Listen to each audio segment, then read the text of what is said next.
So there are a few different TV shows that I will watch over and over and over again. Sometimes, just have it on in the background. And because I've seen it so many times, it's okay if I'm not, paying really close attention. One of these shows for me is Gilmore Girls. The main character, the mom, her name is Lorelai, and Lorelai runs this inn. It's basically this really small, cozy hotel. And just outside the inn, they have a barn with horses. And the horses' names are Cletus and Desdemona. And so one day, Lorelai comes into work, and she goes to her office behind the check-in counter, and she starts doing her work. But as soon as she walks away from the desk, there's a horse, Cletus, that's standing in the lobby of this inn. And a horse, of course, should not ever be inside the inn. So as she's standing there really confused, the concierge guy that works there, he walks in with some paperwork for her to look at. But he doesn't even acknowledge the horse in any way. And when she asks him why Cletus is standing in the lobby, he said he just assumed someone else was taking care of it. So then the chef walks into the room, and she has a question for Lorelai about the menu. And Lorelai just stands there dumbfounded, and she asked the chef, "Did you know that Cletus was in the lobby?" And she confirms. She says it's been about 5 minutes. So out of frustration, Lorelai announces that there's a new rule at the inn. If you ever see a giant quadruped standing in the inn, you have to assume that nobody's doing something about it and do something about it. Now, this is a rather silly example, but we often find ourselves in situations where everyone in the room or all the people that we're with at a given time know about something that has happened, but no one will talk about it. There's this thing there, tangible or not, that everyone knows to be there, but no one is talking about it. Like when you're at a Christmas party with your family, and everyone knows that you lost your job, and they act differently towards you because of it, but no one will mention it. So you don't want to mention it either. Or maybe you're with some friends, and everyone knows that your dog died, because you talk to them about it, but no one in that space wants to talk about it, even if you're really upset and you're dropping hints about it. And this is what we often refer to as the elephant in the room.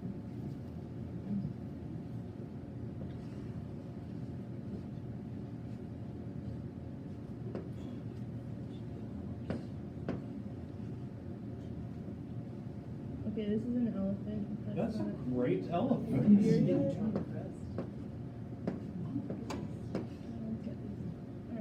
Good looking elephant. Thank you. And you're in a room, so door, and there's some people hanging out.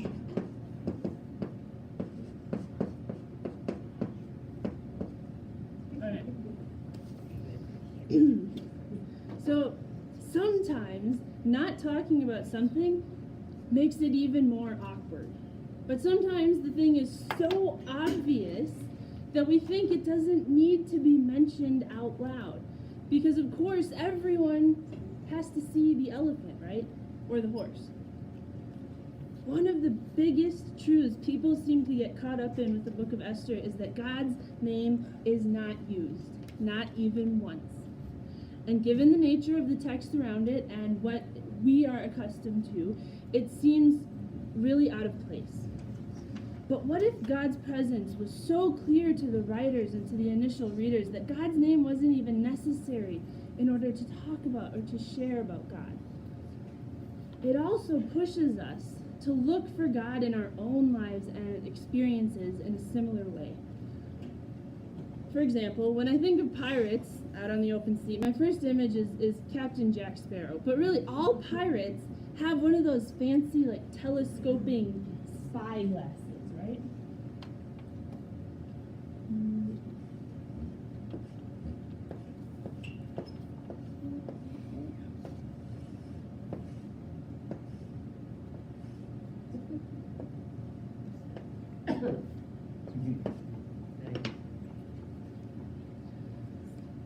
Okay, so the thing is, our faith is is this living, breathing, changing thing, and it includes times when God is not explicitly on the surface of our experiences.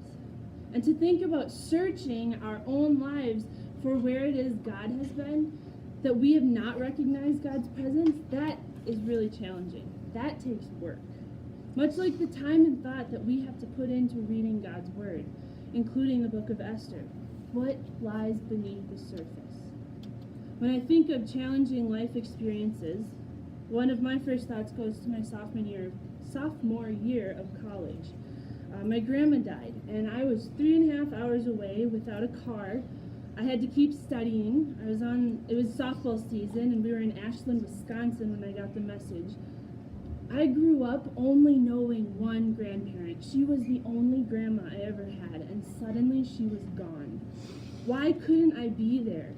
It was almost spring break anyways. I was really, really upset about this. But one of the things I see looking back is how it drew me closer to the people around me. I had some great teammates, some great friends, and when this happened, I got to experience their support and their love in a totally different way, in ways that made our friendship even stronger. It was God working under the surface of a really hard time. And had you asked me then, I don't think that I could have told you that. But fortunately, God's work does not depend on us to recognize it. God was working whether I knew it or not. Which brings us to another thing that we learned from Esther. No matter how horrible things get, God doesn't give up or walk away. And God will overcome. Esther was put in some really difficult positions.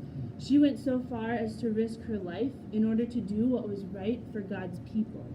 There was a lot of violence and irresponsibility going on by just about everyone in the story too. Think about those Jews, though, in Persia that this king was planning to kill. Their ancestors finally made it out of captivity and oppression. Now they find themselves in a country ruled by a different king. They're left trying to figure out how to be God's people in whole new territory. And yet God's promises continued. God remained present. And all of that is how God is always present and always at work, even when we can't see it. But the other thing we hear from Esther is a call to action.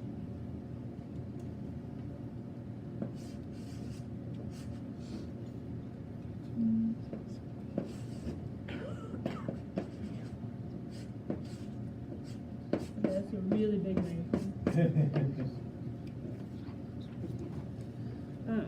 Not only does it help us to see God at work, it moves us to go out and to do.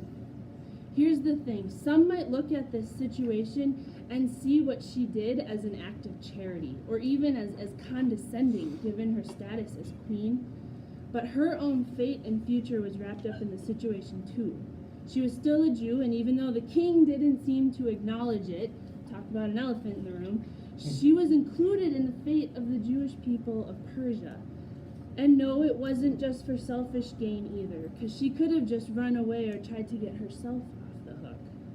Esther was given the gift of power and privilege as the queen of Persia.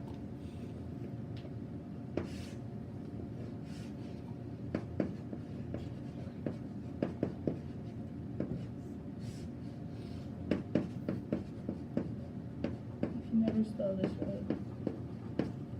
That might be it. Looks good to me. Alright. And Esther chose to use these gifts in order to help the Jewish people, whether we believe it or not, and whether we recognize it when it's given to us. We all have different moments of privilege and of blessing. These show up in very different ways. And without a doubt, some people are given more privilege and more power than others, like Esther. And our call is to use those things that we are given in order to help those without the power and the privilege.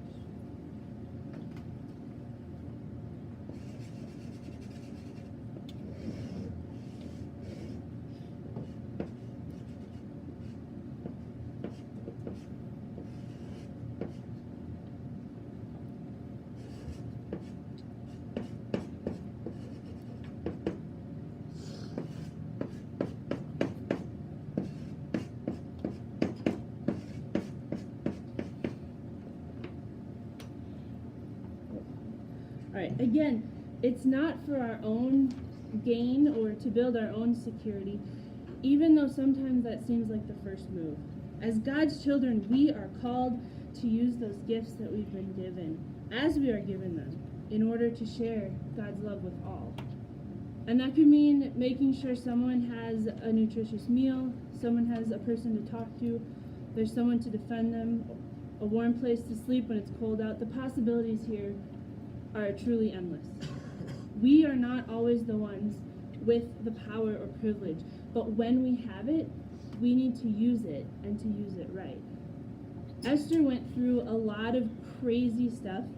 She had to deal with some really crazy people, but her story is really important. There's so much that we can learn, and there are plenty of questions that will come up as we read it. But search and you will see God. Listen and you will be moved.